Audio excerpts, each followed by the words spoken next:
فریہ حیران رہ گئی۔ ریان کا ساتھ لانے والا شخص واقعی برا نہیں تھا۔ یہ میری دوست ایلیزا واسطے ہیں۔ فریہ فوراً ایلیزا کے پاس گئی۔ مل کر خوشی ہوئی محترمہ واسطی۔ میکس نے ادب کے ساتھ اپنا ہاتھ بڑھایا۔ ایلیزا نے اس کا ہاتھ پکڑا۔ جب ان کی نظریں ملی تو سکون سا تھا۔ تنویر نے انہیں سرد نظروں سے دیکھا۔ سب بالغ لوگ تھے اور وہ جانتا تھا کہ ریان اور فریہ کیا سوچ رہے ہیں، لیکن کیا میکس ایلیزا کو پسند کرے گا؟ نہیں، وہ صرف ایک وقتی دلچسپی لے گا۔ میں تو ابھی آرام کرنے والی تھی مسٹر لینگسٹن، آپ کیوں نہ میری جگہ کھیلیں؟ میں ریان سے بات کر لوں گی۔ فریہ نے ریکٹ میکس کو پکڑایا۔ آپ کے بیڈمنٹن کی مہارت کیسی ہے؟ بس ٹھیک ہے ٹھیک ہے۔ میکس نے دوسری طرف کھڑا ہو گیا۔ ایلیزا نے پہلے سرو کی۔ دونوں نے پیچھے پیچھے کھیلنا شروع کیا۔ ریلی کئی شاٹس تک جا رہے تھے۔ ایلیزا کبھی کبھی مشکل شاٹس کرتی، لیکن میکس انہیں کھیل لیتا۔ وہ پیچھے پیچھے کھیلتے اور ایک دوسرے کے ساتھ ہم آہنگ رہے۔ فریہ نے پاس سے دیکھ کر آبری، آپ کے دوست کی مہارت واقعی شاندار ہے۔ میں اس کے مقابلے میں کم نہیں ہوں، بعد میں کوشش کرتے ہیں۔ ریان نے اس کے کندھے پر ہاتھ رکھا اور کان میں سگوش بھی کی، تاکہ آپ کی نظریں ہمیشہ میکس پر نہ رہیں۔ کیا تم حسد کر رہے ہو؟ فریہ ہنس پڑی۔ آپ کا دوست کافی اچھا لگتا ہے ایماندار بھی ہے۔ کیا اس کی گرل فرینڈ ہے؟ وہ دل پھینک نہیں ہے نا؟ اس کی کوئی بری عادت نہیں ہے۔ ریان نے یہ 6 الفاظ کہے۔ فریہ مطمئن ہوئی۔ اس نے کنارے پر موجود تنویر کی طرف نظریں ڈالیں اور پھر اسے اپنی باتوں کا ہدف بنا لیا۔ یہ اچھا ہے۔ دراصل یہ کہ وہ رشتہ قائم کریں یا نہ کریں کوئی فرق نہیں پڑتا، وہ دوست رہ سکتے ہیں۔ اس کے برعکس ایک مخصوص شخص جو خود کو بڑا اور اہم سمجھتا ہے، اسے لگتا ہے کہ وہ عظیم ہے صرف کیونکہ اس کے پاس کچھ پیسہ اور اثر و رسوخ ہے، اور اسے دوسروں کی عزت کرنا بھی نہیں آتا۔ تنویر نے پرسکون لہجے میں کہا، محترمہ شیخ، غیر معقول نہ ہوں، جب آپ پہلی بار کینبرا آئیں میں نے کبھی آپ کی بے عزتی نہیں کی۔ کیونکہ ہمارے درمیان کسی مفاد کا تصادم نہیں تھا، فریہ نے پختہ لہجے میں کہا۔ آپ مجھ سے محبت میں مبتلا نہیں ہوئے، اگر ہوتے تو آپ سوچتے کہ چونکہ میں چھوٹے علاقے سے آئی ہوں تو میں فیلنگ کے لیے مناسب ہوں، لیکن میں آپ کے لیے کبھی کافی نہیں ہوتی۔ آپ کے بارے میں آپ کی کئی غلط فہمیاں ہیں۔ تنویر بے پرواہ رہا۔ یہ غلط فہمیاں نہیں ہیں، فریہ نے اپنی تھوڑی اٹھائی۔ میں یہ بھی جانتی ہوں کہ اگر شیخ خاندان کا کاروبار بڑھ نہ رہا ہوتا اور میں ریان کے ساتھ تعلق میں نہ ہوتی تو آپ میرے ساتھ برابر کی سطح پر بات بھی نہ کرتے۔ آپ کا مجھ پر تاثر بہت پیچیدہ ہے۔ تنویر کے ہونٹوں کے کنارے ہلکے سے اٹھے اور ایک مدھم مسکراہٹ اس کے خوبصورت چہرے پر نمودار ہوئی، جو کسی بھی عورت کے دل کو تیز دھڑکانے پر مجبور کر سکتی تھی۔ جو لوگ اس کی اصلی رنگ سے ناواقف تھے وہ صرف اسے ایک شائستہ اور خوش اخلاق شخص سمجھتے۔ ینگ ماسٹر لغاری، میں کھیل کر تھک گئی ہوں، اب آپ جائیں گے کھیلنے کے لیے۔ سبی اچانک آگے آئی اور بڑھ کے بولی۔ تنویر نے ریکٹ سنبھالی۔ شہزام فوراً اس کے پیچھے آیا اور اپنی بیوی کو گلے لگا لیا۔ میں بھی تھوڑی دیر آرام کر رہا ہوں، آپ میں سے کون اگلے جائیں گے؟ میں۔ ریان نے فریہ کو اگلا جانے نہیں دیا۔ اس نے فوراً شہزام کی جگہ لی۔ جب وہ اور تنویر کورٹ کی طرف بڑھے تو ریان نے گرم جوشی سے مسکراتے ہوئے کہا، فریہ کبھی کبھی تھوڑی لاپرواہ ہو جاتی ہے، اس کی باتوں پر دھیان نہ دیں۔ میں نہیں دوں گا۔ یہ 2 الفاظ تنویر کے پتلے ہونٹوں سے بے پرواہی سے نکلے، لیکن ریان اچانک گہرائی سے مسکرایا۔ صدر لغاری، شاید کبھی کبھی آپ کے خیال میں کسی شخص کا اچھا نہ ہونے کی وجہ اس شخص کا مسئلہ نہیں بلکہ اس کی مکمل تحقیر کرنا ہے۔ تنویر کی گہری آنکھوں میں چمک آئی۔ میں سمجھتا ہوں، ریان نے کہا، ہم جیسے لوگ بچپن سے ہی اعلیٰ طبقے پر رہتے آئے ہیں۔ ہمارے ارد گرد ہمیشہ لوگ تھے جو ہمیں خوش کرنے اور چاپلوسی کرنے میں مصروف رہتے تھے، لیکن میں ہمیشہ سوچتا آیا ہوں کہ سب لوگ برابر نہیں ہیں، کہ سب لوگ برابر ہیں۔ واقعی میں نے تو ایسا نہیں سمجھتا۔ تنویر کا رویہ سست اور لاپرواہ تھا۔ صدر لغاری، بہت زیادہ غرور کرنا اچھا نہیں ہے، ریان نے نیک دلی سے یاد دلایا۔ تنویر نے طنزیہ ہنسی ہنس دی۔ واضح تھا کہ وہ متفق نہیں تھا۔ ان کی بیڈمنٹن کی میچ دل کھول کر کھیلی گئی۔ اس کے بعد ایلیسیا چہرہ دھونے کے لیے باتھ روم گئی۔ میکس ہاتھ دھو کر مردوں کے باتھ روم میں دوسری طرف سے نکلا۔ دوسروں کے سر نیچے تھے۔ میکس نے ہلکی سی ہنسی کے ساتھ کہا، اتنے عرصے بعد تمہارے ساتھ بیڈمنٹن کھیل رہا ہوں، لیکن تمہارا سابقہ مہارت اب جتنی بہتر ہو گئی ہے، پہلے ویسی نہیں تھی۔ ایلیسی نے سر نہیں اٹھایا۔ کیا تم جان بوجھ کر یہاں آئے ہو؟ یہ اتفاق نہیں تھا۔ ریان نے کہا کہ اس کی بیوی کو ایک زبردست دوست ہے جو سنگل ہے، اور وہ مجھے اپنے دوست سے ملوانا چاہتا تھا۔ میں فوراً سمجھ گیا۔ ایلیسی نے سر اٹھایا۔ کیا تم جان بوجھ کر یہاں آئے ہو؟ یہ اتفاق نہیں تھا۔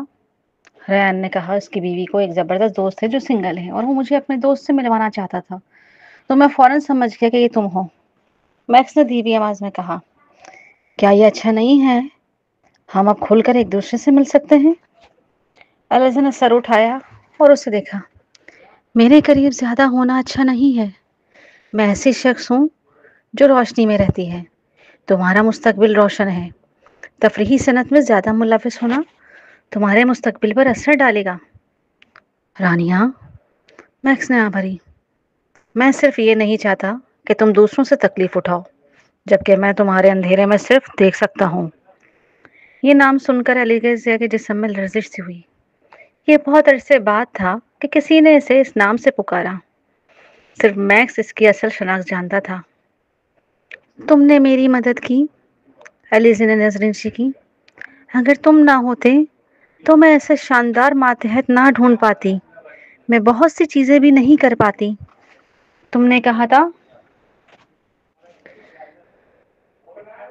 کہا تھا کہ تم خود انتقام لینا چاہتی ہو۔ میں تمہارے فیصلے کا احترام کرتا ہوں۔ میکس نے پیچیدہ جذبات کے ساتھ پوچھا، تم مستقبل میں کیا کرنے والی ہو؟ کیا تم فلیکس میڈیا میں رہنے والی ہو؟ رانیہ، میں نہیں چاہتا کہ تم اور تنویر ایک دوسرے میں ملوث رہو۔ وہ صرف تمہیں تکلیف دے گا۔ میکس، اگرچہ ہم بچپن سے جانتے ہیں، لیکن جو شخص تم جانتے ہو وہ ایلیسیا ہے، میں نہیں۔ میں رانیہ نہیں ہوں۔ اس نے میکس کی طرف گہری نظریں ڈالی۔ میرے قریب زیادہ مت آؤ۔ میں اپنی پوری زندگی اندھیرے میں رہ سکتی ہوں جہاں روشنی نہیں۔ دوسری طرف تم روشن ستارہ ہو، تمہیں آگے اور اونچا بڑھنا ہے، ایلیسیا نے کہا اور پلٹ کر چلی گئی۔ میکس نے پیچھے سے اسے دیکھا، پھر تنویر دوسری طرف سے آیا۔ ہاتھ دھوتے ہوئے اس نے پرسکون لہجے میں کہا، جنرل لینگسٹن، بہتر ہے کہ کچھ خواتین کو ہاتھ نہ لگائیں۔ انٹرٹینمنٹ انڈسٹری کی خواتین تمہاری سوچ سے بھی زیادہ پیچیدہ ہیں۔ جیسا کہ متوقع تھا صدر لغاری، آپ پہلے ہی میری شناخت جان چکے ہیں۔ میکس کی آنکھوں میں طنزیہ جھلکتی۔ اگر یہ آدمی نہ ہوتا تو رانیہ ایسے انجام کو نہ پہنچتی۔ سننے میں آیا ہے کہ وزیر اعظم کے دفتر کے پاس خصوصی ڈارک نائٹ اسکواڈ ہے۔ اگرچہ صرف 100 لوگ ہیں، مگر اسکواڈ کے ارکان سب سے ظالم جنگجو اور چناؤ کے ذریعے منتخب کیے گئے ہیں۔ جو شخص ریان کا دوست ہو سکتا ہے وہ ڈارک نائٹس کا لیڈر ہونا چاہیے۔ تنویر نے جسم سیدھا کیا اور میکس کی نظریں سمیٹ لیں۔ تم کسی بھی عورت کو حاصل کر سکتے ہو، کیا ایلیسیا کی ضرورت ہے؟ بات کہنے کے بعد تنویر بغیر پیچھے دیکھے چلا گیا۔ میکس نے اپنی مٹھیوں کا مضبوطی سے بند کیا۔ تنویر، تم جیسے بے رحم شخص کو کبھی اندازہ نہیں ہوگا وہ عورت کتنی عظیم ہے۔ تمہیں جلد ہی پچھتاوا ہوگا۔ تم بالکل نہیں جانو گے کہ تم نے کیا کھویا۔ تمہیں جلد ہی پچھتاوا ہوگا۔ تم بالکل نہیں جانو گے کہ تمہیں کیا کھو دیا۔ بیڈمنٹن کے بعد ایلیزا کو گھر واپس آتے ہوئے تنویر کی کال آیا۔ اس کا لہجہ حکم جیسا تھا۔ کار کو سامنے والے کونے میں روک دو، مجھے تم سے کچھ بات کرنی ہے۔ صدر لغاری، کیا آپ نے مجھے یہ نہیں کہا تھا کہ آپ سے 9 فٹ دور رہوں؟ ایلیزا نے نیک دلی سے تنویر کو یاد دلایا۔ اب میں تمہیں اجازت دیتا ہوں کہ میرے قریب 2 فٹ کے اندر رہو، تنویر نے رحم دلی بھرے لہجے میں کہا۔ یہ سن کر ایلیزا ہنس پڑی، جیسے کہ اس نے کوئی مذاق سنا ہو۔ فون کے دوسرے سرے پر چند لمحے خاموشی رہی۔ تنویر کی برفیلی آواز میں انتباہ کی جھلک تھی۔ میں یہ یقین رکھتا ہوں کہ تمہارا مالی مددگار میری ہدایت کے خلاف نہیں جائے گا، تو جا کر اپنے مالی مددگار کو ڈھونڈو، پھر دونوں کو بات کرنی چاہیے اس سے پہلے کہ وہ مجھے ڈھونڈنے آئے۔ ایلیزا نے کال کاٹ دی۔ تنویر یہ دیکھ کر ششدر نظر آئے۔ یہ عورت واقعی ہمت والی تھی۔ اس نے کی بے باکی نے اسے حیران کر دیا۔ اس نے کال کاٹی۔ کیا اسے یہ خیال تھا کہ وہ اس سے نمٹ نہیں سکتا؟ تنویر نے فوراً اپنے ماتحت کو اطلاع دی۔ ایلیزا کی جانچ کرو اور معلوم کرو کہ اس کا مالی مددگار کون ہے۔ مجھے 1 دن کے اندر نتیجہ چاہیے۔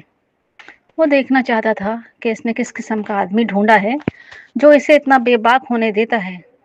تنویر نے سوچا کہ وہ شخص غالب مونٹی ہوگا۔ 18 گھنٹوں بعد اس کے ماتحت نے خبر لائی۔ صدر لغاری، میں نے معلوم کیا مس واسطی کے پاس کوئی مالی مددگار نہیں۔ کیا؟ یہ اس لیے کہ تم نے تفصیل سے تحقیقات نہیں کی؟ تنویر کی آنکھوں میں حیرت صاف دیکھی جا سکتی تھی۔ نہیں، واقعی اس کے پاس کوئی نہیں ہے۔ کیا تم نے نہیں جانتے میری صلاحیت؟ اس کا ماتحت افسردہ تھا۔ لیکن میں نے یہ معلوم کیا ہے کہ مس واسطی کینبرا کے قریب ولا علاقے پیزلی ویلی میں منتقل ہو گئی ہیں۔ تنویر اس علاقے سے واقف تھا، اگرچہ وہاں کے مکانات کی قیمت شہر کے مکانات سے موازنہ نہیں کر سکتی۔ ایک ولا کے لیے لاکھوں ڈالر درکار ہوتے۔ ایلیزا نے چند سال پہلے ہی اپنی شروعات کی تھی۔ وہ اتنی دولت کیسے کما سکتی تھی؟ کیا یہ ممکن ہے کہ مونٹی نے اسے پیسے دیے ہوں؟ تنویر نے تنزیہ ہنس دی۔ یہ کوئی حیرت کی بات نہیں کہ وہ ہمیشہ اس پر برہم رہتی تھی کہ اس نے اس سے گھر اور گاڑی نہیں خریدی۔ یہ کوئی تعجب بھی کی بات نہیں تھی کہ وہ مونٹی کے لیے خودکشی کرنے کی کوشش بھی کرتی۔ کیا تمہیں یقین ہے اس کا کوئی مالی مددگار نہیں ہے؟ تنویر نے دوبارہ پوچھا۔ کیا وہ مونٹے سے رابطے نہیں کی؟ نہیں، اس کے ماتحت نے پختہ جواب دیا۔ اس کا ولے کا پتہ مجھے بھیجو، تنویر نے حکم دیا۔ کچھ دیر بعد اس نے ایلیزا کا پتہ حاصل کیا۔ اسپتال سے کام ختم کرنے کے بعد وہ سیدھا پیزلے ویلی کی طرف گاڑی لے گیا۔ ولا کے دروازے پر پہنچ کر اس نے دروازے کی گھنٹی بجائی، لیکن کوئی دروازہ نہیں کھولا۔ تنویر کے پاس کوئی چارہ نہیں تھا مگر ایلیزا کو کال کرنا، اور پھر سے معلوم ہوا وہ بلاک کر چکی ہے۔ اس لمحے وہ غصے سے بجھ گیا۔ 3 فٹ سے زیادہ بلند دیواروں کو دیکھ کر اس نے دیوار پر چڑھ کر ولا میں داخل ہوا۔ جب ولا میں وہ اترا تو جھاڑی میں لگے جانوروں کے جالے نے اس کے پاؤں کو پکڑ لیا۔ شدید درد کے باعث تنویر بے قابو ہو کر چیخا۔ اگرچہ وہ عام طور پر درد برداشت کر لیتا، لیکن اس بار اس کی آنکھیں تقریباً سیاہ ہو گئیں۔ ایلیزا، باہر آؤ! تنویر جھاڑی میں گرا اور اس کی خوبصورت چہرہ زرد پڑ گیا۔ میرا دوپہر کا قیلولہ کون خراب کر رہا ہے؟ دوسری منزل کے دروازے کو دھکیل کر ایلیزا نے سلک کے پاجامے میں اپنے جسم کو سست انداز میں کھینچا اور باہر نکلی۔ تنویر کو درد میں جھاڑی میں بیٹھا دیکھ کر ایلیزا نے حیرت سے آنکھیں ملی۔ صدر لغاری، آپ میرے گھر پر خفیہ طور پر کیوں آئے ہیں؟ ایلیزا، تم اپنے گھر میں جانوروں کے جال لگا کر کتنی پاگل ہو سکتی ہو؟ ابھی نیچے آؤ اور مجھے آزاد کرو۔ تنویر اتنے درد میں تھا کہ جسم سے دھار کی صورت پسینہ نکل رہا تھا، پھر بھی وہ جھک کر جانوروں کے جال کو کھولنے کی کوشش کر رہا تھا، جس سے اس کا زخم اور زیادہ چبھنے لگا۔ جتنا زیادہ درد ہوتا وہ اتنا ہی کمزور ہوتا گیا، یہاں تک کہ اس کی ٹانگ بھی زخمی ہونے لگی۔ ٹھیک ہے، میں ابھی آتی ہوں، علیزہ نے فوراً جواب دیا۔ جب وہ اپنے کمرے میں داخل ہوئی تو ہنسی سے تقریباً پھٹ پڑی۔ جانوروں کا جال لوگوں کے خفیہ طور پر گھر میں داخل ہونے سے روکنے کے لیے رکھا گیا تھا۔ اسے توقع نہیں تھی کہ یہ تنویر کو پھنسائے گا۔ یہ اس کے لیے سزا کے مترادف تھا۔ وہ آرام سے کپڑے بدل کر نیچے آئی۔ تنویر بے چینی سے پہلے ہی انتظار کر رہا تھا۔ جیسے ہی اس نے کپڑوں کو غور سے دیکھا وہ غصے سے بھڑک اٹھا۔ تم واقعی فرصت سے کپڑے بدلنے کے وقت نکال سکتی ہو لیزا؟ کیا تم واقعی مجھے دھوکہ دے رہی ہو؟ صدر لغاری، مجھے الزام نہ دو، ابھی تک میں نے برا نہیں پہنا تھا۔ اگر تم یہ سوچ رہے ہو کہ میں تمہیں بہکانے کی کوشش کر رہی تھی تو کیا؟ ایلیزی نے معصوم نظر سے اس کے زخم پر ایک نظر ڈالی، پھر اس نے زبان نکالی اور پوچھا، تم چاہتے ہو میں کس طرح تمہاری مدد کروں؟ بتاؤ۔ آؤ مل کر کھولیں، تم ایک طرف سے یہ کانٹا کھینچو اور میں دوسری طرف سے، تنویر درد میں ہانپتا ہوا بولا۔ کوئی مسئلہ نہیں، ایلیزی نے فوراً سر ہلایا۔ وہ جھکی اور اپنی پوری طاقت لگا کر تنویر کے ساتھ مل کر کام کرنے لگی۔ پورے عمل کے دوران تنویر اتنے درد میں تھا کہ اس کا خوبصورت چہرہ زرد پڑ گیا۔ جب جال تھوڑا سا کھلا، ایلیزا نے جان بوجھ کر اپنی گرفت ڈھیلی کی اور زمین پر گر گئی۔ میں واقعی تھک گئی ہوں۔ جانوروں کا جال دوبارہ بند ہو گیا۔ تنویر درد سے چیخا اور کانپ اٹھا۔ اس کی ٹانگ پر خون دیکھ کر دل دہل گیا۔ ایلیزیا، کیا تم مرنا چاہتی ہو؟ درد کی شدت کی وجہ سے تنویر کا سر گھومنے لگا۔ اگر وہ اس کے وقت درد میں نہ ہوتا تو یقینی طور پر ایلیزے کو گلے لگا دیتا۔ صدر لغاری، میں واقعی، میری کوئی غلطی نہیں۔ جال اتنا سخت ہے کہ میں اسے نہیں کھول سکتی۔ میں سوچتی ہوں کہ بہتر ہوگا فائر ڈپارٹمنٹ کو کال کروں۔ اپنی خوشی کو روک کر ایلیزا نے فون نکالا، فائر ڈپارٹمنٹ کو کال کی۔ تنویر کو لگا وہ جان بوجھ کر رہی ہے، اس لیے وہ اس کی مدد نہیں مانگنا چاہتا تھا۔ اگر معاملہ خراب ہوا تو اس کی ٹانگ معذور ہو سکتی تھی۔ وہ بہتر سمجھتا تھا کہ درد برداشت کرے اور فائر فائٹر کے آنے کا انتظار کرے۔ ایمبولینس کو بھی کال کرو، اس نے سخت لہجے میں کہا۔ پھر اس نے اپنے چشمے کو بے دہانی سے ایک طرف پھینک دیا۔ اس کا چہرہ خوبصورت تھا، چہرہ چادر جیسا سفید تھا۔ اس کے پتلے ہونٹ روشن سرخ تھے۔ اس لمحے تنویر بہت پرکشش لگ رہا تھا اور کسی نازک چینی کی طرح نظر آ رہا تھا۔ قیمتی اور شاندار ہونے کے باوجود چھو جانے پر ٹوٹ سکتا تھا۔ اگر کوئی اور عورت ہوتی تو اسے تنویر پر رحم آتا، لیکن ایلیزیا نے پرسکون انداز میں اپنے فون پر گیم کھیلنا جاری رکھا۔ واقعی تم گیم کھیلنے کے موڈ میں ہو؟ تنویر غصے میں تھا۔ جب وہ ٹھیک ہو جائے گا تو یہ عورت ضرور سزا پائے گی۔ یہ وہ کھیل ہے جس کی میں نے توثیق کی ہے اور مجھے کبھی کبھار لیول اپ کرنا پڑتا ہے۔ میرے پاس کوئی چارہ نہیں۔ پیسہ کمانا آسان نہیں ہے۔ ایلیزی نے بغیر سر اٹھائے آبری، اصل میں یہ کافی مزیدار ہے، کیا تم بھی کوشش کرنا چاہتے ہو؟ تنویر نے درد سے ہانپتے ہوئے دو لفظ کہا۔ چلی جاؤ۔ صدر لغاری، تم حد سے زیادہ بڑھ رہے ہو۔ میں اس کھیل کے ذریعے تمہارا دھیان ہٹانے کی کوشش کر رہی تھی۔ ایلیزی نے اٹھ کر گھاس اپنے پیچھے سے صاف کی۔ ٹھیک ہے، چونکہ تم نہیں چاہتی کہ میں تمہارا دھیان ہٹاؤں، میں پہلے گھر میں جا رہی ہوں۔ تمہاری ہمت کیسے ہوئی؟ وہیں رک جاؤ۔ تنویر کا زرد اور سفید چہرہ سنجیدہ تھا۔ ایلیزیا، گھر میں جانوروں کا جال لگانا غیر قانونی ہے۔ اب جبکہ میں زخمی ہو گیا ہوں تمہیں اس کی ذمہ داری لینی پڑے گی۔ کیا تم سمجھ گئی ہو؟ میں قانون کی خلاف ورزی کے لیے معاوضہ دینے کے لیے تیار ہوں۔ ایلیزا نے کندھے اچکائے۔ فکر نہ کرو، میں تمہارے میڈیکل اخراجات اور ذہنی پریشانی کا معاوضہ دوں گی۔ اس کے ساتھ تم بغیر اطلاع میرے گھر میں گھس آئے، یہ بھی غیر قانونی سمجھا جائے گا۔ صدر لغاری، ان کی نظریں ہوا میں خاموشی سے ملیں، جیسے ایک دوسرے سے مقابلہ کر رہی ہوں۔ پہلی بار تنویر ہار گیا۔ درد اتنا شدید تھا کہ اس کے پاس یہ سوچنے کی طاقت نہ رہی کہ ایلیزی اتنی تیز زبان کیسے ہو گئی۔ 10 منٹ بعد فائر ٹرک پہنچا۔ ایلیزی نے مین گیٹ کھولا تاکہ فائر فائٹر اندر آئیں اور تنویر کو آزاد کریں۔ بعد میں ایمبولینس آئی اور اسے ہسپتال پہنچایا، لیکن ایلیزیا کو وہاں اس کے ساتھ جانے کی پرواہ نہیں تھی۔ اس نے شیڈرک کو کال کی، اسے واقعے سے آگاہ کیا۔ اس کی بات سن کر شیڈرک حیران رہ گیا۔ کیا تم کہہ رہی ہو کہ صدر لغاری نے تمہارے گھر کی دیوار پر چڑھ کر جال میں پھنس گئے، زخمی ہو گئے اور اسپتال بھیج دیے گئے ہیں؟ ایلیزی کی بات سن کر شیڈرک حیران رہ گیا۔ کیا تم کہہ رہی ہو؟ کہ تم کیا کہہ رہی ہو؟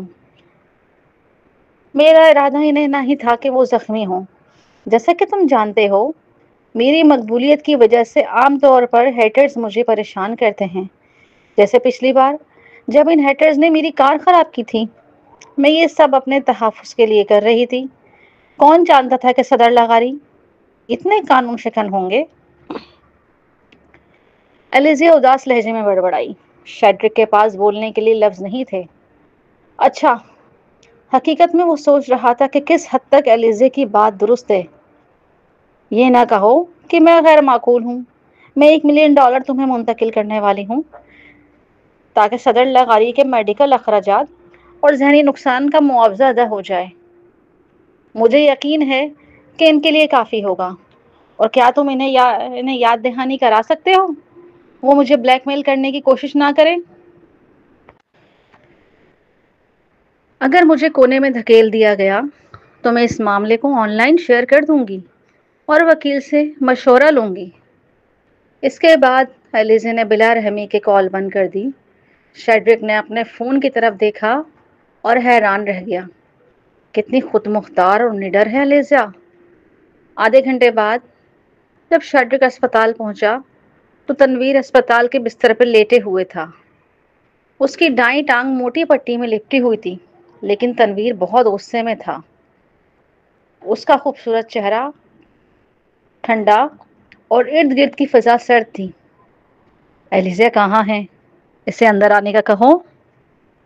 تنویر جو عام طور پر کسی بھی ناخوشگوار صورتحال میں پرسکون رہتا تھا، اتنے غصے میں کبھی نہیں دیکھا گیا۔ شاید اس لیے کہ کسی نے کبھی ان کی توہین کرنے کی ہمت نہیں کی، خاص طور پر اگر مخالف پارٹی عورت ہو۔ اس نے یہ بھی سوچا کہ شیڈرک اس کے لیے آیا کہ ایلیزیا اکیلے آنے سے ڈرتی ہوگی، اس لیے اس نے شیڈرک کو ساتھ بھیج دیا۔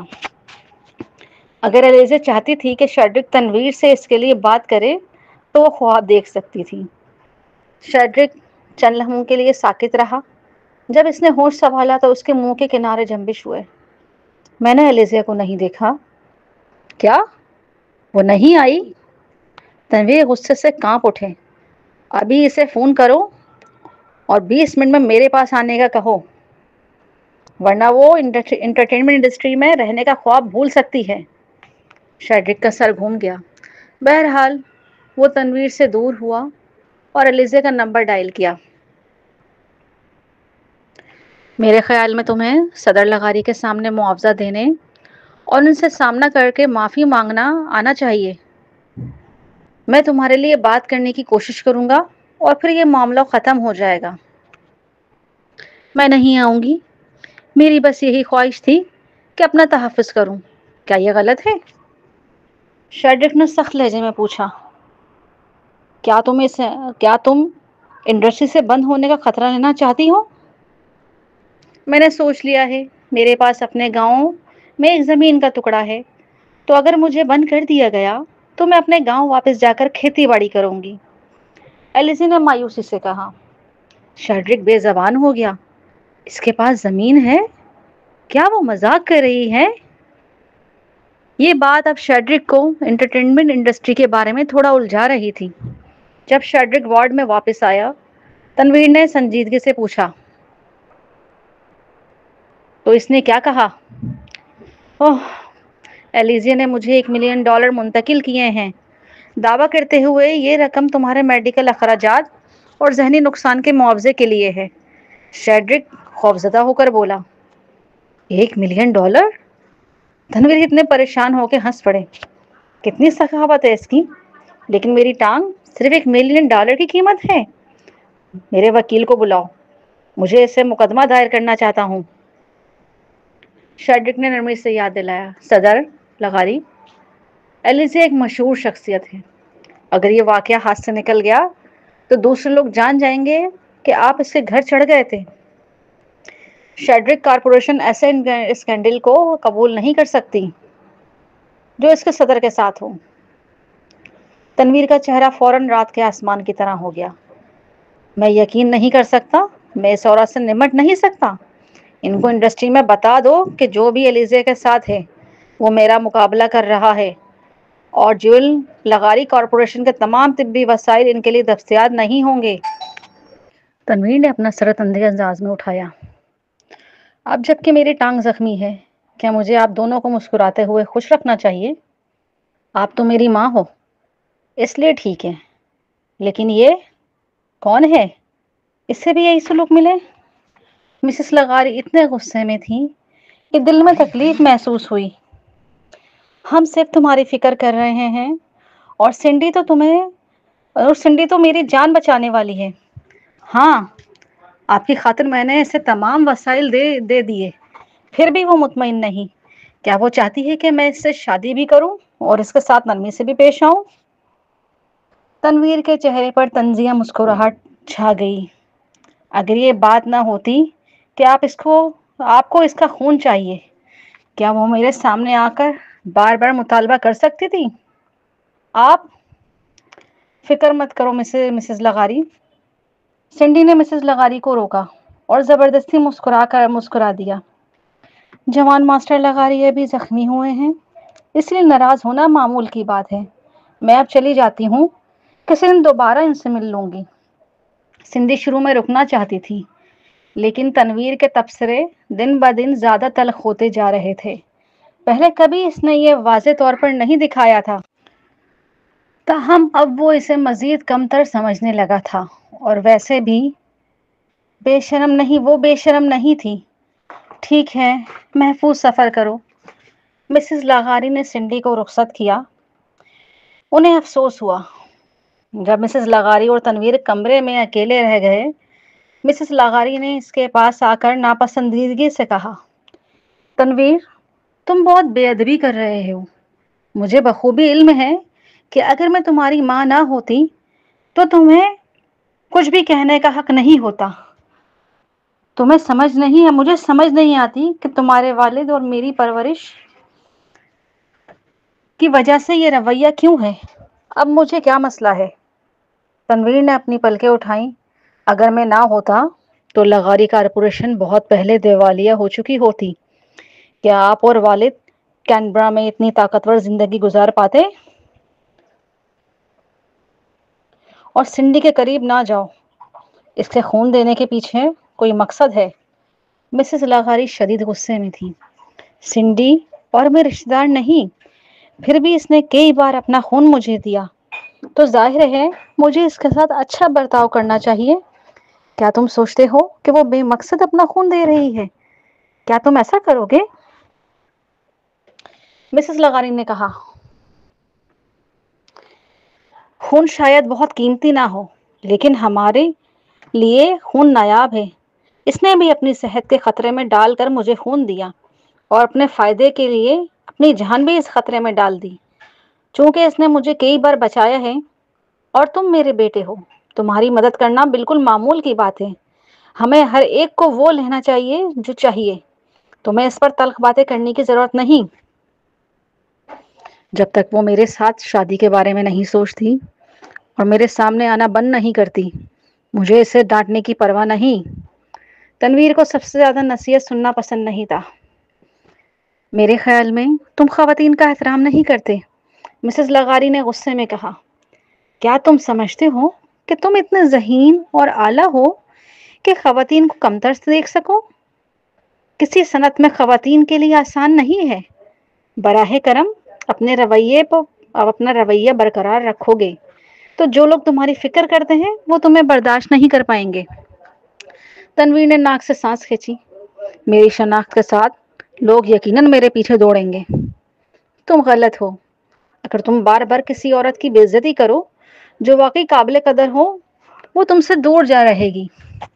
مسز لغار نے ہر لفظ واضح کر کے کہا۔ اپنے دوستوں کو دیکھو، تمہارے برعکس وہ شادی شدہ ہیں اور بچوں کے والدین ہیں۔ شاید تم سوچتے ہو تمہاری زندگی میں کوئی کمی نہیں، لیکن جیسے جیسے تم بڑے ہو تمہیں کسی کی ضرورت محسوس ہوگی جو تمہارا خیال رکھے اور تمہیں سمجھے، اور تب تم اکیلا محسوس کرو گے۔ تنویر، اگر تم لوگوں کا احترام کرنا نہیں سیکھو گے تو کوئی بھی تمہیں مخلصی سے نہیں دیکھے گا، خاص طور پر رشتوں میں۔ اس کے بعد مسز لغاری چلی گئی۔ تنویر بستر کے کنارے پر جھک کر کچھ غیر حاضر ذہنی حالت میں بیٹھا رہا۔ سالوں کے دوران اس کے ارد گرد بہت سی خواتین آئیں، اتنی زیادہ کہ وہ ان کے چہرے یاد بھی نہ رکھ سکا۔ واحد عورت جسے وہ صاف یاد رکھتا تھا وہ رانیہ تھی۔ وہ رانیہ کی وجہ سے رشتوں پر شک کرنے لگا تھا۔ کئی سال گزر گئے اور سچ بھی سامنے آ گیا، تو ہم کچھ عادتیں اس میں شامل ہو گئی تھیں۔ کبھی کبھی رانی کا خیال میں آ کر وہ شدید چڑچڑاپن محسوس کرتا اور اپنے جذبات پر قابو کھو دیتا۔ اگر رانیہ اس کے ساتھ ہوتی تو وہ ایسا رویہ اختیار نہ کرتا۔ تاہم رانیہ اب اس دنیا میں نہیں تھی۔ جب بھی تنویر اس کا خیال کرتا اسے بیزاری اور مایوسی محسوس ہوتی۔ صرف 3 دن بعد جب تنویر ہسپتال میں ایڈمٹ تھا، شہزام کو معلوم ہوا کہ وہ ہاسپٹل میں ایڈمٹ ہے۔ اس کے ساتھ ہی شہزام پھل لے کر تنویر سے ملنے آیا۔ یہ نایاب بات ہے، مجھے پہلی بار دیکھنے کو ملا کہ تم اسپتال میں داخل ہو۔ شہزام نے حیرت سے پوچھا۔ تمہیں یہ زخم کیسے لگے؟ تنویر بظاہر بہت برا حال میں تھا۔ وہ سوچ رہا تھا کہ جو بھی آئے وہ یہ سوال کیوں کرتا ہے۔ واقعے میں شامل ہونے والے کو طور پر اسے شرمندگی محسوس ہوئی اور وہ جواب دینے میں بے شرم تھا۔ صبرین کہاں ہے؟ کیا اس نے اجازت دی کہ تم مجھے ملنے آؤ؟ تنویر نے موضوع بدلتے ہوئے پوچھا۔ اس نے ایک سنگترا لیا اور چھلکا اتارنے لگا۔ وہ دن کورٹ پر میرا حال دیکھ کر برداشت نہیں کر سکی۔ اس بات پر شہزام اداس ہو گیا۔ اوہ، وہ ایلیزا 2 دن پہلے بچوں کو لے کر ہوائی کی چھٹیوں پر گئے تھی۔ انہوں نے انسٹاگرام پر طرح طرح کی سٹوریز پوسٹ کی ہیں۔ شاید وہ اتنی خوش ہیں کہ وقت کا پتہ ہی نہیں چل رہا۔ تنویر نے اتنی زور سے سنگترا نچوڑا کہ لگ بھگ کچلنے ہی والا تھا۔ وہ ہسپتال میں روزانہ آئی وی لگا کر لیٹا رہتا، اور وہ لانتی عورت ایلیزیا چھٹیوں کے مزے لے رہی تھی۔ کیا اسے یہ معلوم نہیں کہ اسے تفریحی صنعت سے پابندی لگ چکی ہے؟ کیا وہ معافی مانگنے کے لیے جلدی نہیں کر رہی تھی؟ پہلی بار تنویر کو احساس ہوا کہ وہ ایلیزیا کو بالکل نہیں سمجھتا۔ مجھے تمہاری بیوی کا انسٹاگرام سٹوریز دیکھنے دو۔ تنویر نے ہاتھ بڑھایا۔ کیا کرنے والے ہو؟ شہزام محتاط انداز میں پوچھا۔ فکر مت کرو، مجھے تمہاری بیوی میں دلچسپی نہیں، میں صرف دیکھنا چاہتا ہوں کہ ایلیزیا کیا کر رہی ہے۔ تنویر نے غصے کو روک کر کہا۔ شہزام نے دیکھا کہ ایلیزیا کا ذکر کرتے ہوئے تنویر کی کنپٹی پر عصبیت دکھائی دی۔ وہ شاذ و نادر ہی اتنے پرسکون تنویر کو اتنا بھڑکتا دیکھتا تھا۔ شہزام نے حیرت سے بھویں چڑھائیں۔ کیا تم ایلیزیا میں دلچسپی رکھتے ہو؟ میں بہت دلچسپی رکھتا ہوں، تنویر نے طنزیہ انداز میں کہا۔ میں اسے مارنے میں بہت دلچسپی رکھتا ہوں، شہزام نے کھیلتے ہوئے کہا۔ انٹرسٹنگ، میں نے کبھی تمہیں کسی عورت پر اتنا غصہ نہیں دیکھا۔ ویسے تمہیں میری بیوی کے انسٹاگرام سٹوریز دیکھنے کی ضرورت نہیں، تم ایلیزیا کی دیکھ سکتے ہو۔ شہزام نے اپنا فون آن کیا اور ایلیزیا کی کل کی پوسٹ کی ہوئی سٹوری کھولی۔ تنویر حیران رہ گیا۔ تم نے اسے انسٹاگرام پر ایڈ کیا؟ میں نے اس کی سٹوریز کیوں نہیں دیکھ سکی؟ اوہ، ظاہر ہے اس نے تم سے اپنی سٹوریز چھپا رکھی ہیں، شہزام نے غیر رسمی انداز میں کہا۔ تنویر بے زبان رہ گیا۔ پھر اس نے شہزام کا فون چھین لیا۔ ایلیزا کی تازہ ترین اسٹوریز کل کی تھی، جس میں ایلیزیا، صبرین، سوزی اور مہرام تھے۔ ایلیزیا نے سرسوں رنگ کا بیچ سوٹ پہنا ہوا تھا اور اس کے بال بن میں بندھے تھے۔ اس کا خوبصورت چہرہ، پتلی کمر اور لمبی روشن ٹانگیں دکھائی دے رہی تھیں۔ اس کے جسم کی وضاحت کے لیے لفظ خوبصورت خمدار کہنا کم نہ ہوگا۔ سورج کی روشنی اس کے چہرے پر پڑ رہی تھی اور اس کی آنکھوں میں ہلکی مسکراہٹ تھی۔ اس کی پچھلی پوسٹ میں ہر طرح کے مزیدار کھانے دکھائے گئے تھے۔ اس سے پہلے